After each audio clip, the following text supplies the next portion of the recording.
Los samuráis, la famosa élite de guerreros japonesa, son famosos por su valor, su magnífica habilidad para el combate y, sobre todo, por su código de honor. ¿Pero de verdad están a la altura de su heroica imagen estos caballeros del lejano oriente? Los samuráis tienen un lado oscuro y oculto. Ahora, gracias a manuales de guerra poco conocidos y las crónicas de una batalla del siglo XVI, podemos desvelar el misterioso mundo de los samuráis y revelar la sorprendente verdad que se oculta detrás de las leyendas. ¿Guerrero honorable? ¿Despiadado cazador de cabezas? El samurái era ambas cosas.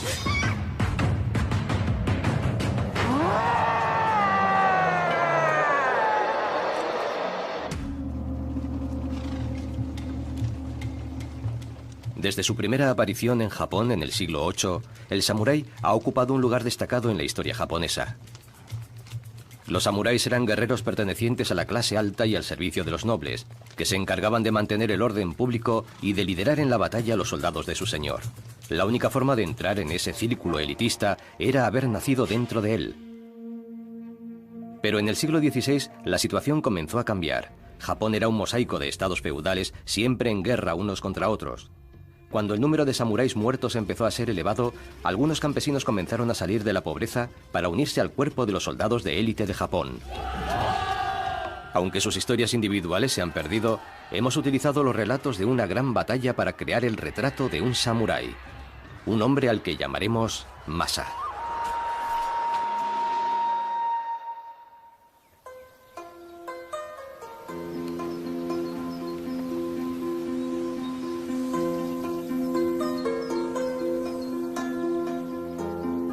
En aquella época, la mayor parte de la población de Japón estaba formada por campesinos oprimidos por los ricos terratenientes. Los labradores como Masa no tenían la menor oportunidad de casarse con la hermosa hija del magistrado de la ciudad.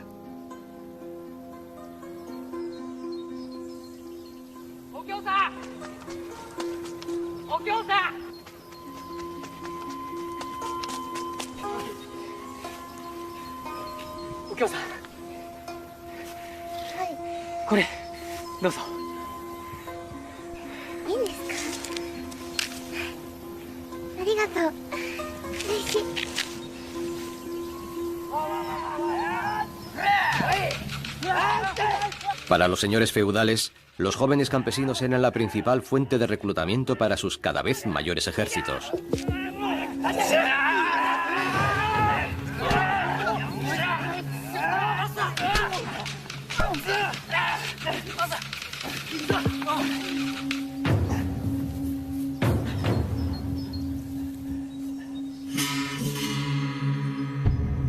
Masa decidió huir para no tener que combatir. Una decisión arriesgada, porque en el caso de los campesinos, este acto de insubordinación se castigaba con la muerte.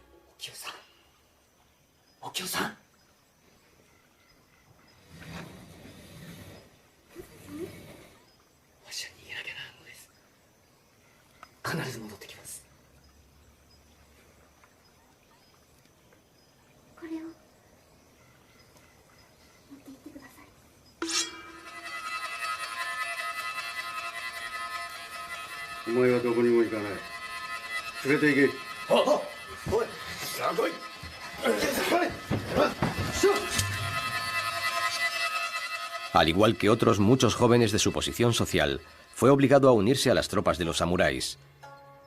Y Masa y su amigo Tomoso iniciaron el largo camino hacia el frente. La historia de Masa y su señor samurái transcurre durante los dramáticos sucesos de 1584. Dos de los combatientes más poderosos estaban a punto de enfrentarse. El general Toyotomi Hideyoshi avanzaba con su ejército hacia el este de las tierras que controlaba, amenazando con apoderarse del territorio que defendía el general Tokugawa Ieyasu y su ejército. Ambos ejércitos iban aumentando su poderío y la gran batalla era inminente. La batalla suponía incertidumbre y también una gran oportunidad, Por toda una vida de lealtad, a los samuráis se les recompensaba con privilegios especiales y tierras.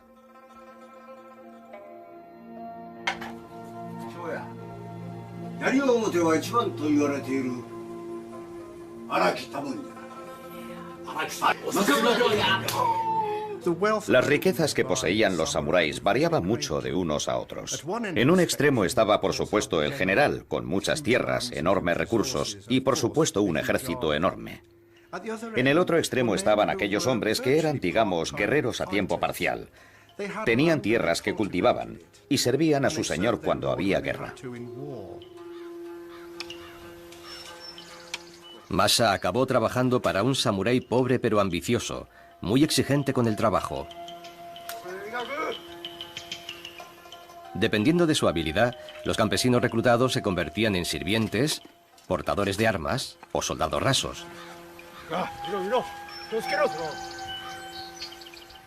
Al contrario que los soldados rasos, que contaban solo con una protección muy básica, los samuráis llevaban una armadura repleta de color. Ligera pero excepcionalmente resistente, capaz de resistir las flechas y los golpes de espada. El foco de atención de la armadura era un casco muy complejo que hacía que su portador destacara en el campo de batalla. Los diseños ensalzaban las aptitudes de sus dueños, como este del siglo XVI, que incorpora un conejo, haciendo un alarde de jocosidad ante la muerte. Aunque los samuráis comenzaron siendo arqueros a caballo, no tardaron en dominar todo tipo de armas, como lanzas, arcos e incluso unas pocas armas de fuego escasas y caras llevadas hasta allí por los mercaderes occidentales. Pero fue su dominio de la espada lo que les convirtió en leyenda.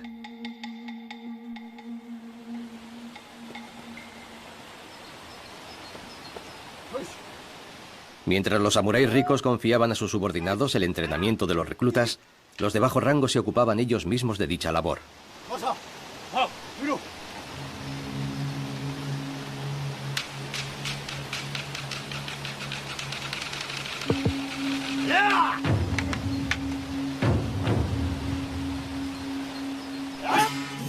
El samurái sabía que su vida dependía de la destreza y el equipamiento de sus soldados rasos, que llevaban armaduras de la peor calidad. La armadura de un samurái podía ser muy cara. Sin embargo, la versión más sencilla de los soldados era esta. Consiste en capas de papel y tela de algodón pegadas y luego lacadas, para hacerlas resistentes al agua. Sorprendentemente puede ser tan eficaz como una armadura de metal contra el filo cortante de una espada. E incluso contra un apuñalamiento. Sin embargo, no soportaban un ataque con lanza. Las técnicas de combate de los samuráis se siguen usando en la actualidad, al menos en las aulas. El gran maestro Tanaka adiestra a sus alumnos en técnicas que han ido pasando de generación en generación. Las artes marciales más conocidas, como el judo, el karate o el kendo, sirven tanto para la preparación física como para el combate. El arte del samurái es diferente.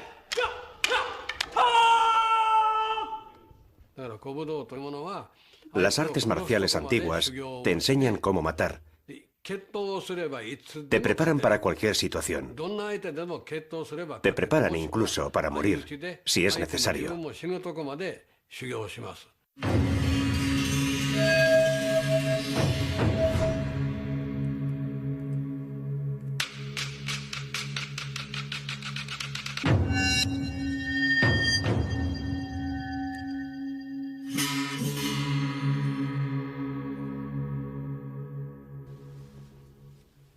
Unos rollos de hacia 1700 hablan de un espantoso secreto relacionado con la legendaria espada samurái y la crueldad de los hombres que la empuñaban. Se enseñaban técnicas para cortar la carne humana. Se mutilaba a personas vivas simplemente para probar el filo de la espada.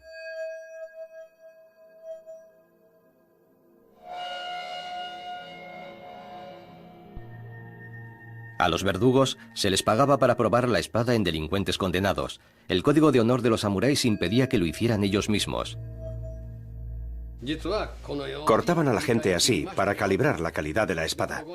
Si una espada cortaba 2 cuerpos, se la consideraba una buena espada.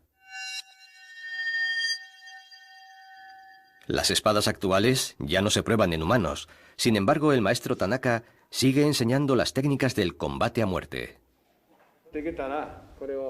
Fijad vuestra espada contra la guarda de su espada.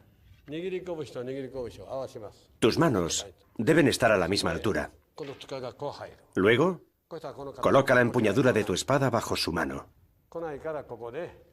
Ahora no me puede cortar. Y yo puedo empujarle hacia abajo y cortarle el cuello. En la antigüedad, la gente se entrenaba constantemente. Necesitaban conseguir resistencia. Las batallas podían durar horas e incluso días. La mayoría de los samuráis se entrenaban por su cuenta. Confiaban en su fuerza. En la batalla nadie acude en tu ayuda.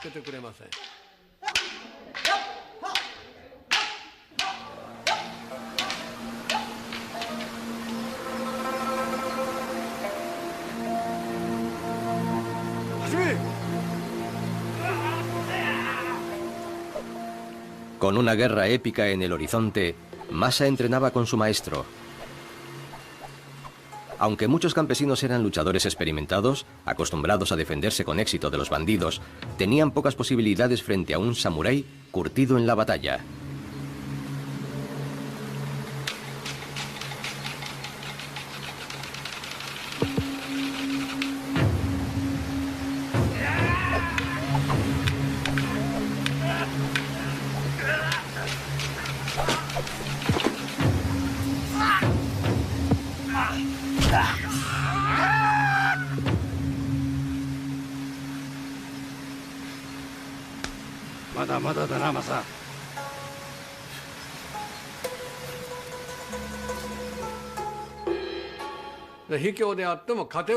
La meta era ganar.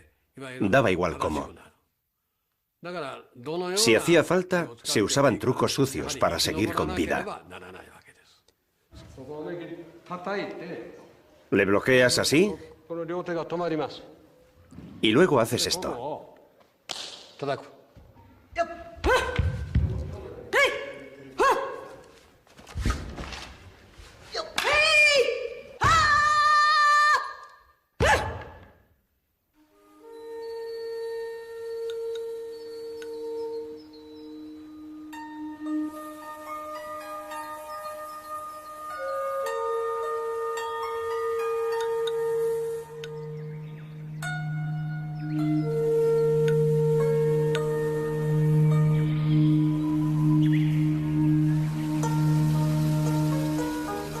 Al cabo de 2 semanas de caminata, los hombres comienzan a estar agotados.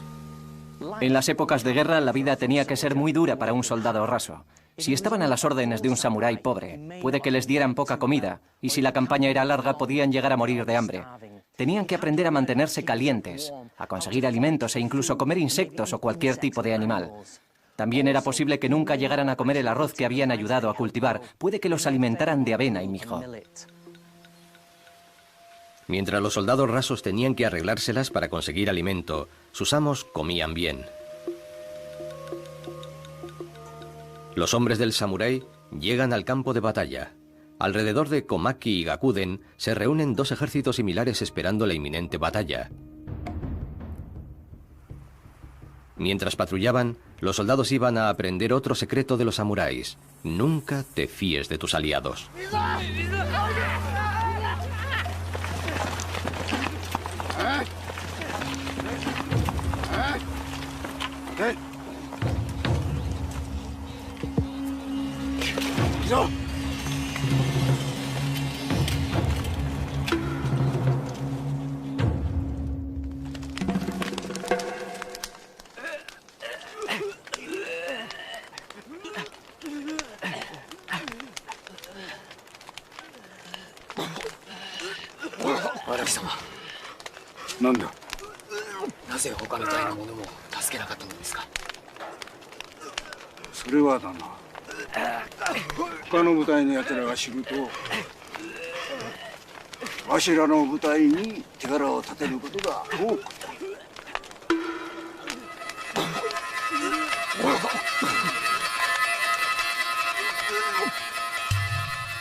Al cabo de semanas de preparación, Masa y su amo se reúnen con su señor de la guerra y se unen al resto de los clanes de las provincias del este. Están preparados para rechazar a los agresores del oeste.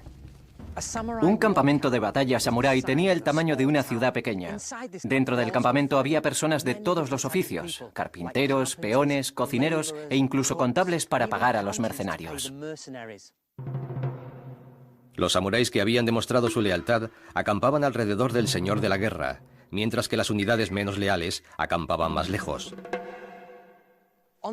En los límites del campamento, los mercenarios se dedicaban a beber y a jugar. También era frecuente que hubiera prostitución, tanto masculina como femenina, algo aceptado en el Japón medieval. Durante 3 largas semanas, el ejército invasor y el defensor se mantuvieron uno frente al otro sin actividad alguna. A causa del aburrimiento, los problemas surgían con facilidad.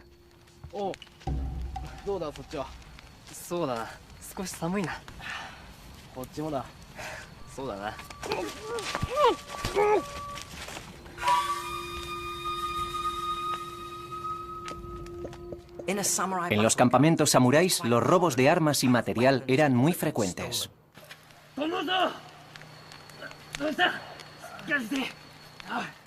Los viejos manuales decían que no se adornaban las espadas con oro, que no se adornaban con plata.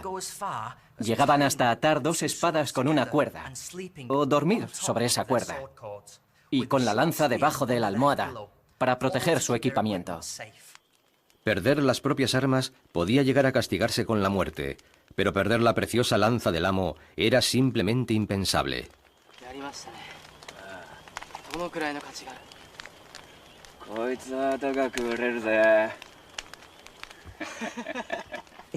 En la cultura samurái eran aceptables las relaciones sexuales entre personas del mismo sexo.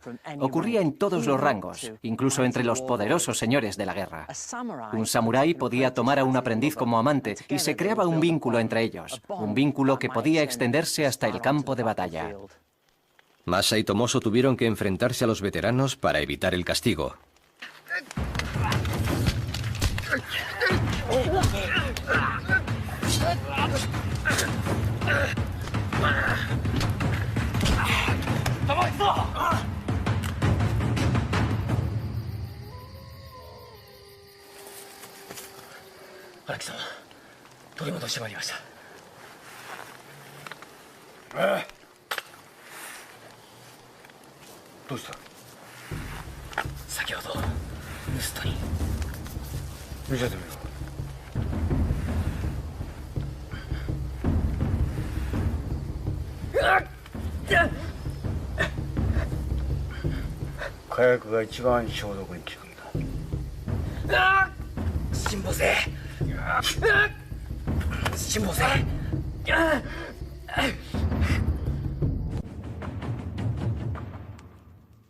Con la sanguinaria rivalidad entre aliados como telón de fondo, la situación continúa en punto muerto y ambos bandos se vigilan con cautela.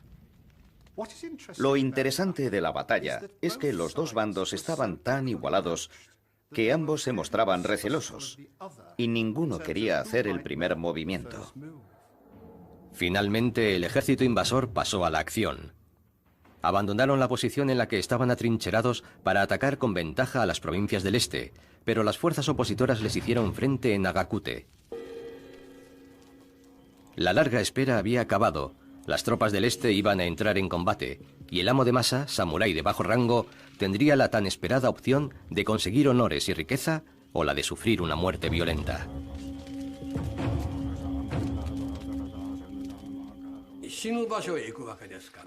En la guerra, no sabes si ibas a regresar con vida. Los samuráis acudían a los dioses en busca de protección. Tenían oraciones sagradas escritas por sacerdotes. Quemaban las oraciones y disolvían las cenizas en sake. Con esa protección sagrada dentro de su cuerpo, se sentían a salvo.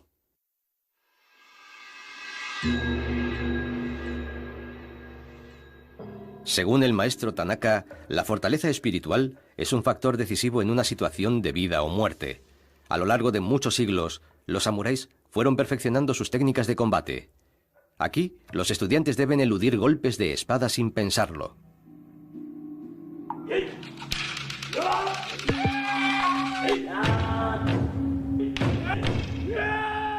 Este instinto se perfecciona con años de entrenamiento intensivo. Imaginemos que hemos matado a un oponente en la batalla. Puede que haya otro detrás de nosotros. Debemos mantenernos alerta y contraatacar de inmediato.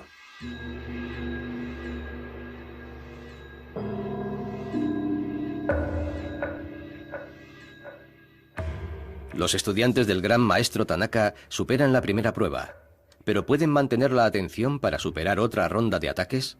Como dice el viejo maestro, en cuanto piensas que has vencido, has perdido.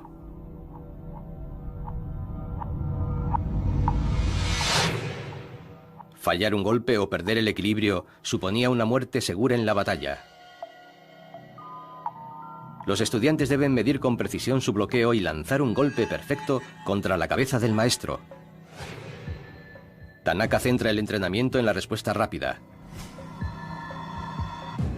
No hay tiempo para pensar.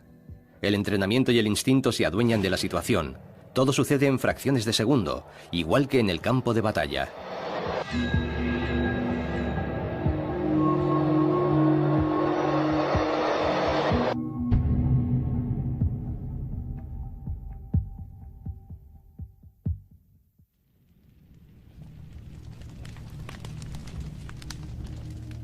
En víspera de lo que prometía ser una batalla épica, Masa sabía que tenía delante de él una oportunidad poco común. Si quería que su suerte mejorara, tenía que capturar lo que el samurái consideraba el trofeo supremo.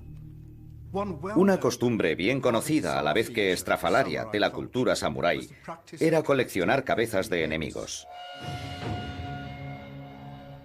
Cuando se mataba a un enemigo en batalla, se le cortaba la cabeza y se entregaba como prueba al general. En aquella época, cortar muchas cabezas representaba un enorme prestigio. Proporcionaba a su ejecutor grandes honores y, por supuesto, grandes recompensas.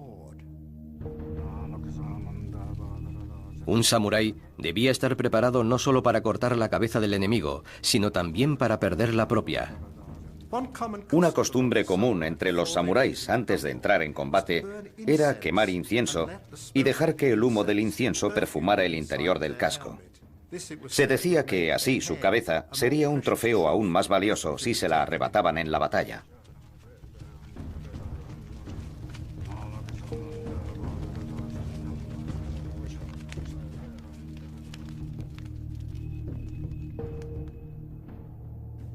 La mañana del 9 de abril de 1584, Masa y sus compañeros se agruparon bajo la bandera roja de su señor de la guerra para hacer frente a las tropas invasoras de las provincias del oeste.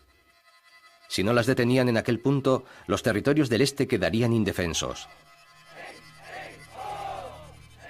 Por desgracia, la fuerza invasora del oeste había reclutado más soldados y doblaban en número a los soldados del ejército rojo.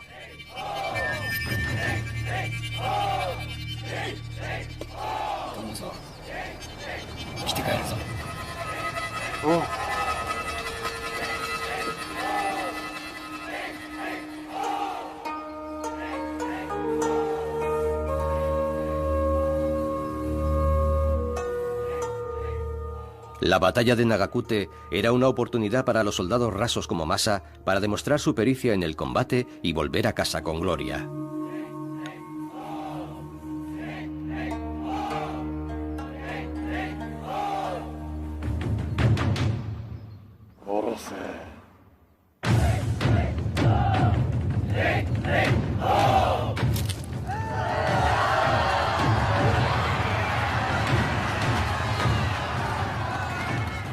La batalla se desarrolló según el modelo habitual. Mientras los samuráis se mantenían en la retaguardia, los soldados rasos lanzaban el primer ataque. A medida que avanzaban al ritmo de los tambores, golpeaban hacia abajo con su lanza a los enemigos. En cuanto encontraban un hueco, dirigían la lanza hacia la cara del enemigo. Las armas de fuego habían hecho ya acto de presencia en el campo de batalla, pero seguían siendo escasas y demasiado poco fiables como para reemplazar a las armas tradicionales del samurái. Se tardaba mucho en recargar un arma de fuego. Mientras recargaban, los arqueros lanzaban flechas. Luego, cuando el enemigo se dispersaba, entraban en combate los samuráis.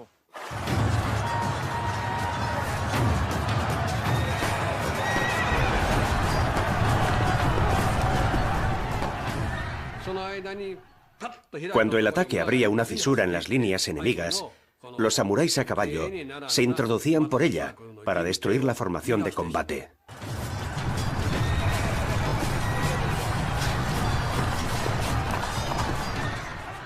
Cuando un soldado de infantería se enfrentaba a un samurái a caballo, el manual indicaba que lo primero que debía hacer era cortar el hocico del caballo. Luego, cuando el caballo girara bruscamente, debía intentar herir al jinete. Otra posibilidad era cortar las cinchas del caballo. Eso hacía que el jinete se ladeara. Luego cortaban la pata al caballo. Este se caía y remataban al samurái. Lo mataban y le cortaban la cabeza como trofeo.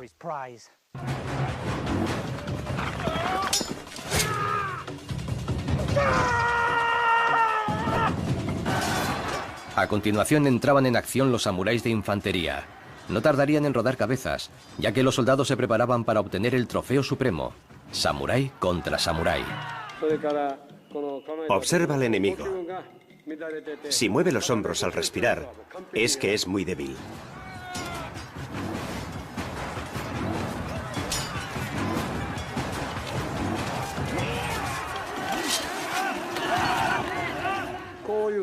Agudiza los sentidos. Observa a tu alrededor. Te das cuenta de que ese es alto. Puede que sea tu mejor opción.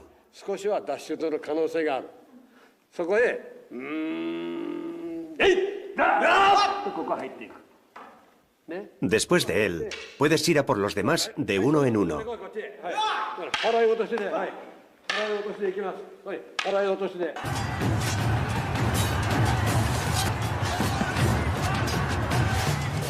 Cortar cabezas es una forma aceptada por los samuráis para demostrar su valía. En mitad del caos, nadie sabe quién ha matado a quién. Eso llevaba a que se robaran cabezas. Alguien podía coger una cabeza y decir, es la cabeza de un samurái famoso, y ganar dinero con ella. Los guerreros ascendían al conseguir cabezas en la batalla.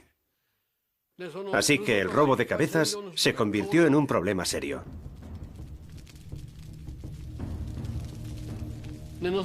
Antes de la batalla, los samuráis escribían su nombre en tablillas de madera. Unían esas tablillas a pequeñas estacas y las introducían en las cabezas que capturaban. Las batallas como la de Nagakute, que se prolongaban durante muchas horas, acababan ocupando una gran extensión de terreno. Eso significaba que los soldados de infantería e incluso los generales se dispersaban y se apartaban de sus tropas. Eso podía proporcionar la oportunidad a un soldado raso de hacerse con una preciada cabeza.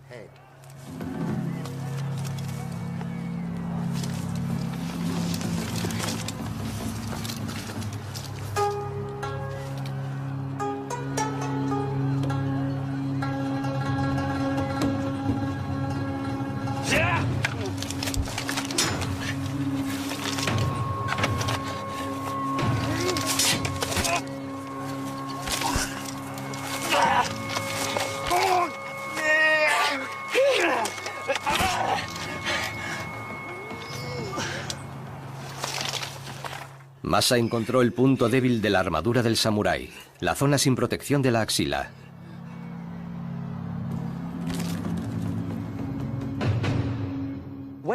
Cuando capturabas a un samurái, lo siguiente era cortarle la cabeza. Los manuales indicaban que para hacerlo había que levantar el casco, golpear en la tráquea y cortar. Luego se cambiaba el agarre de la espada. Se echaba hacia atrás el casco y se iba serrando el cuello y las cervicales hasta conseguir el trofeo.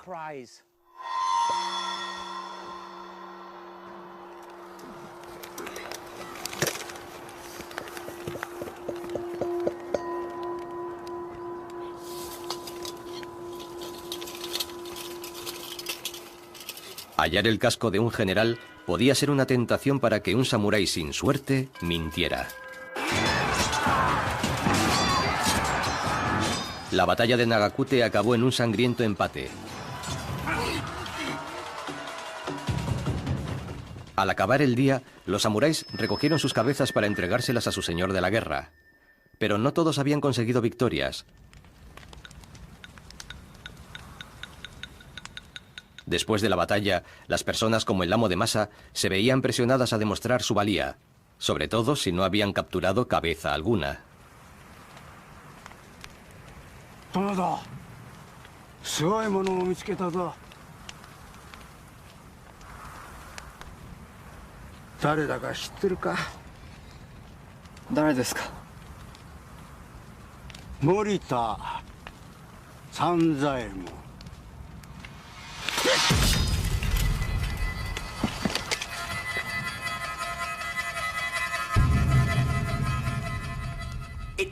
Está documentado en los manuales de guerra que los soldados debían tener cuidado cuando estaban solos. Algunos samuráis sin escrúpulos mataban incluso a sus propias tropas para hacerse con las cabezas si podían conseguir que nadie descubriera su crimen.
En la pequeña ciudad de Akita se encuentra un rollo del siglo XI donde se documenta el verdadero alcance de la brutalidad de los samuráis. Hay unas pocas ilustraciones históricas que revelan todo el horror de las guerras samuráis.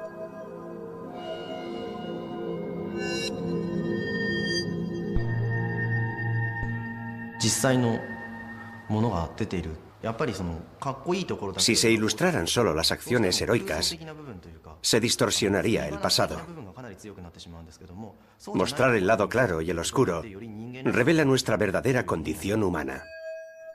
El rollo del museo es una prueba de la espantosa tradición de cortar cabezas. Cuando se cortaba la cabeza a alguien con prestigio, se mostraba a todos los guerreros. Era importante identificar al muerto para no cometer errores. El día después de la batalla, el señor de la guerra inspeccionaba las cabezas trofeo mirando por encima de su abanico, para que los muertos no pudieran reconocer su rostro. Los guardas del señor de la guerra se situaban al este y al oeste, recitando hechizos que, según creían, paralizaban los espíritus demoníacos de los enemigos.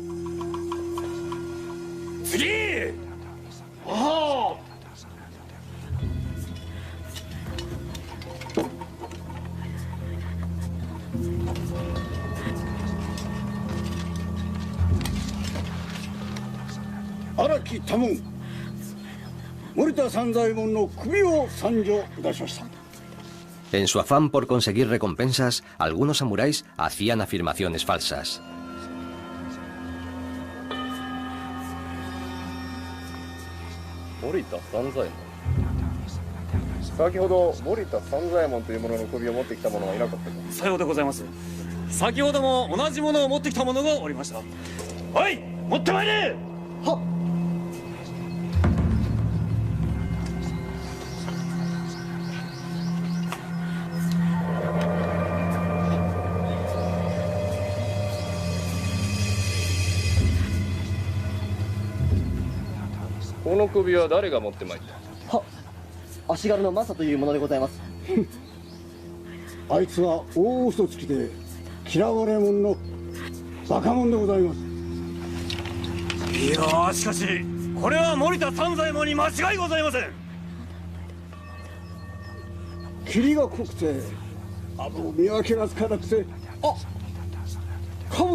このようなことで恩賞がもらえると思うのか。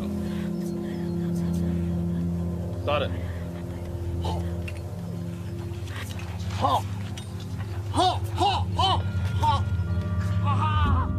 En su ansia por recompensas como caballos, seda y plata, algunos samuráis desalmados encontraron formas aún más espeluznantes de engañar, según los manuales de guerra de 1650.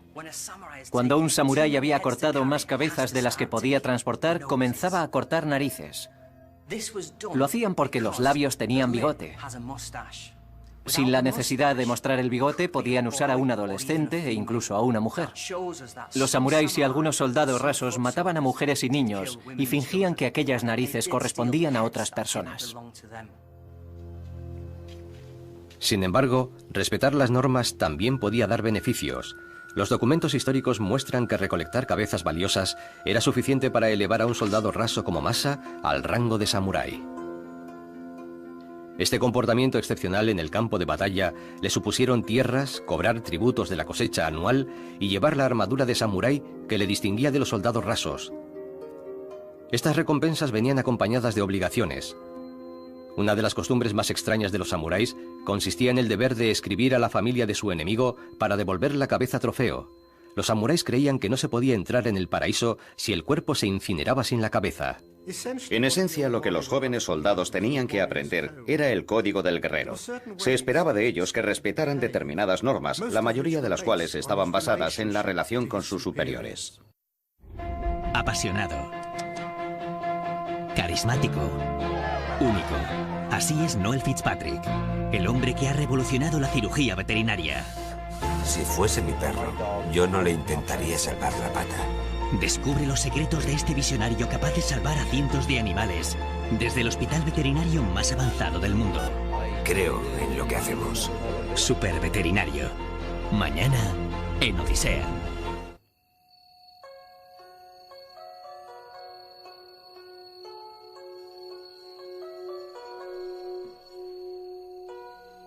Para Masa, convertirse en samurái supuso también un gran cambio en su estatus social.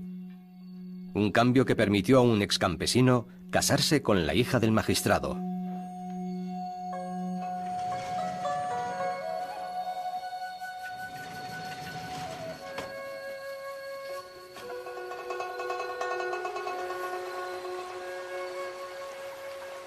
Masa-san. 戦で手柄を立てて侍になった。わしと夫婦になってくれ。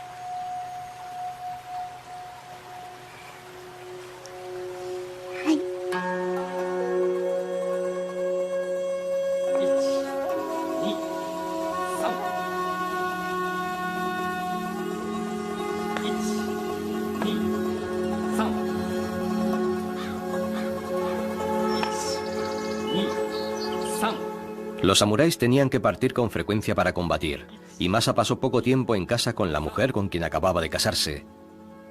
Todas las esposas de los samuráis recibían un entrenamiento básico de combate para defender su hogar mientras los hombres estaban fuera en alguna guerra.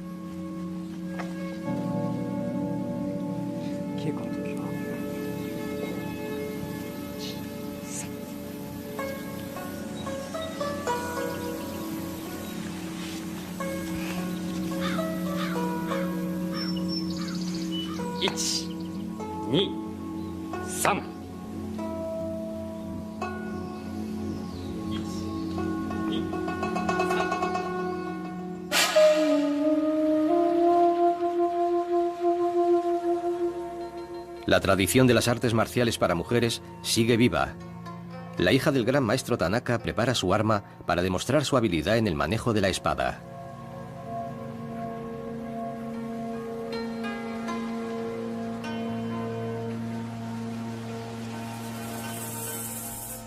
Tradicionalmente los samuráis probaban su técnica con bambú, que tiene la misma resistencia que el hueso humano. En este ejemplo vemos un borde curvado. Eso significa que la mano izquierda y la derecha no están equilibradas. Si un samurái decapita a un hombre y lo hace con mala técnica, le causará mucho dolor.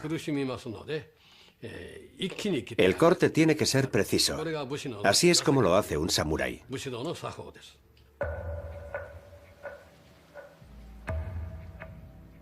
El bambú no está fijado al soporte. El menor error en el ángulo o en la velocidad echarán a perder el corte.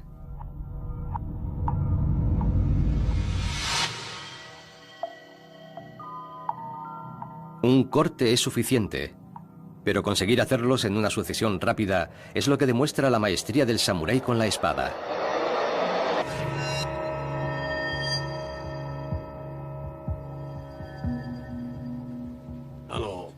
El borde tiene que estar recto y liso. Este es un corte perfecto.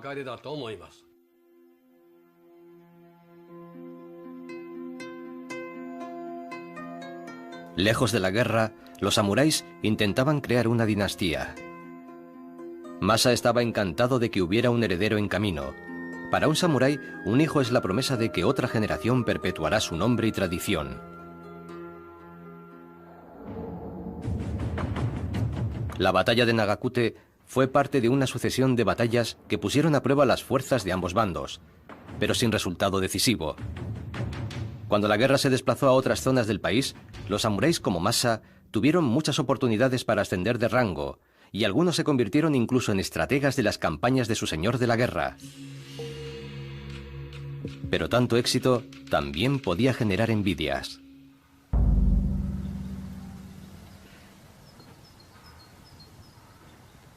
Masa, そなたの活躍、誠に見事であった。褒美を授ける。はっ。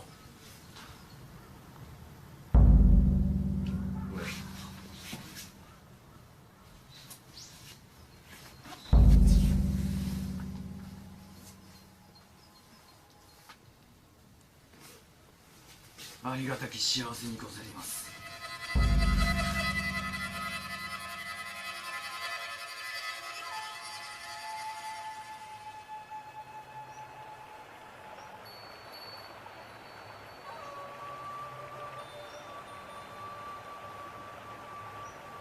また戦に向かうこととなった。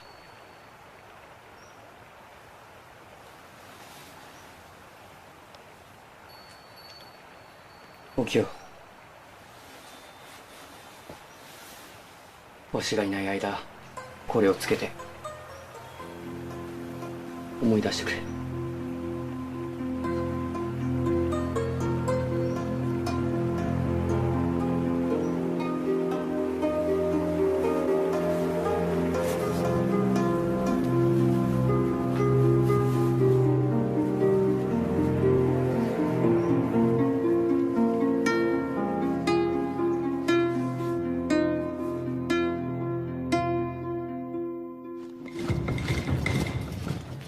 16 años después de la batalla de Nagakute, los dos ejércitos que habían luchado en ella se unieron.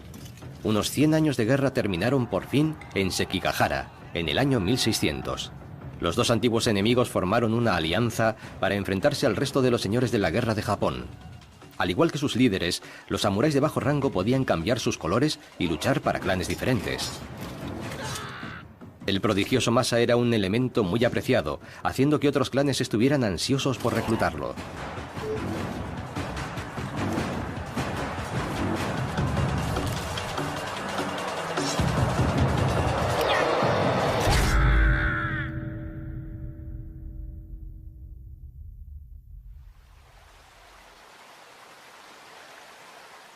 Pero mientras estaba lejos, en la guerra, la casa indefensa de un samurái famoso era un objetivo fácil para un rival celoso.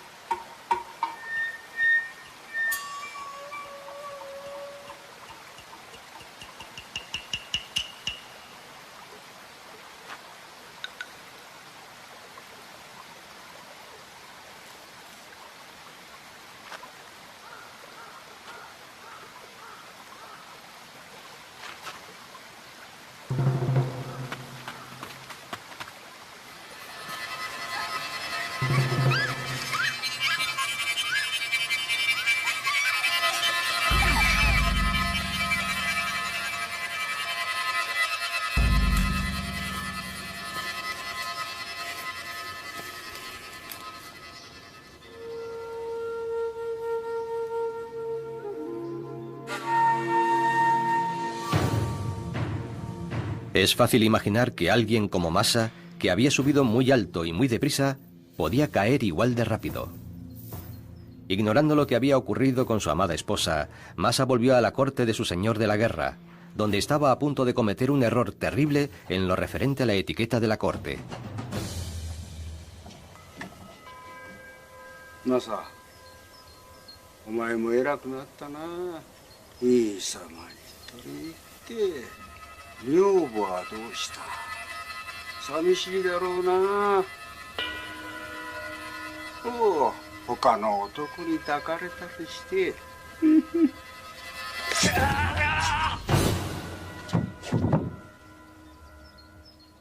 Masa cometió un error fatal al desenvainar su espada en el palacio de su señor de la guerra.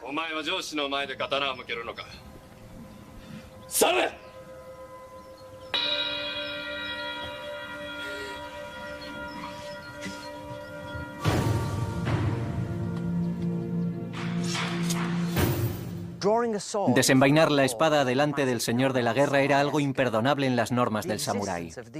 La existencia de esta norma muestra que algunos señores tenían miedo de sus propios hombres, así que hacían que esta norma se respetara a cualquier precio para evitar intentos de asesinato.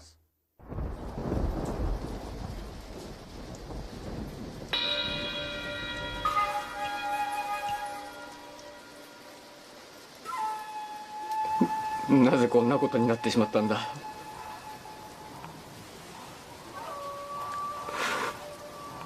そなたと原の子を守るためには自ら切腹するしかない。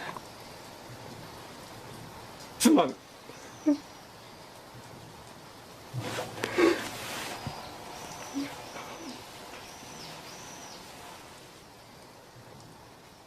Masa tenía muy pocas posibilidades de elección: huir y convertirse en un fugitivo, o consolidar la posición de su familia dentro de la sociedad samurái de la única forma que el código samurái lo permitía.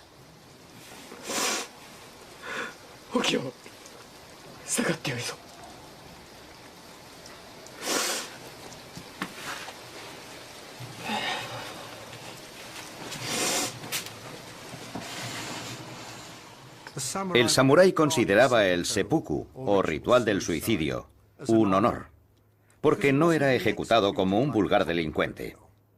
Era la muerte de una persona noble. Puede que hubiera cometido un error que le hiciera parecer innoble, pero el acto del suicidio le daba la oportunidad de demostrar a todo el mundo que en su corazón era un verdadero samurái.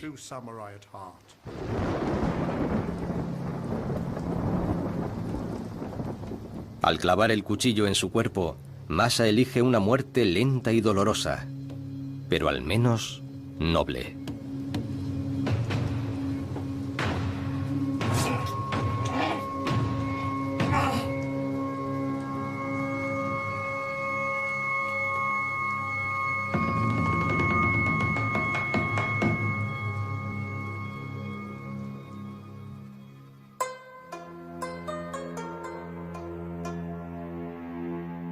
En el año 1600, Japón se unificó por fin bajo un único señor de la guerra, lo que acabó con la época oscura de las guerras incontroladas de samuráis.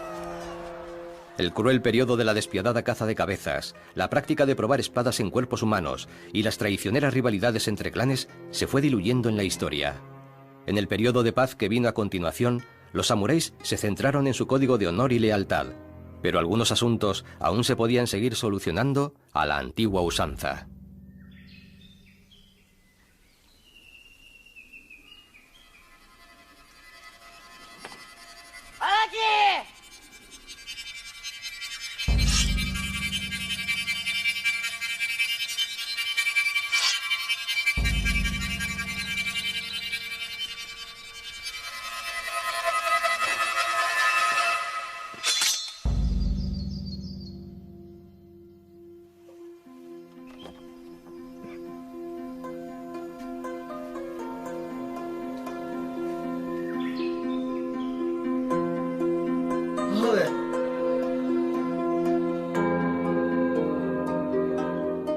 Devolviendo el honor a la familia al estilo samurái, el hijo de Masa demostró su valía. Ahora Era un auténtico samurái.